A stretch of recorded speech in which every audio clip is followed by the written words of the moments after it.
महाबळेश्वरात कडाक्याच्या थंडीत वेण्णा लेक लिंगमळा परिसरात हिमकणांची चादर।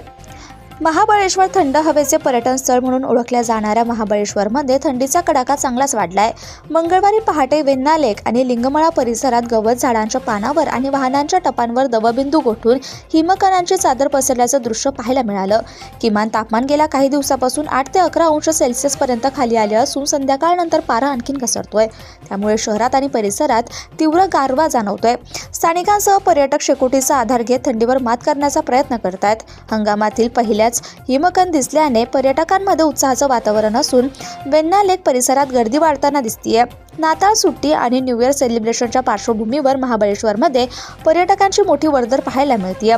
हवामानाचा कडाका असाच कायम राहिला तर पुढील काही दिवसात हिमकणांचा प्रभाव आणखी वाढण्याची शक्यता हवामान विभागानं वर्तवली आहे।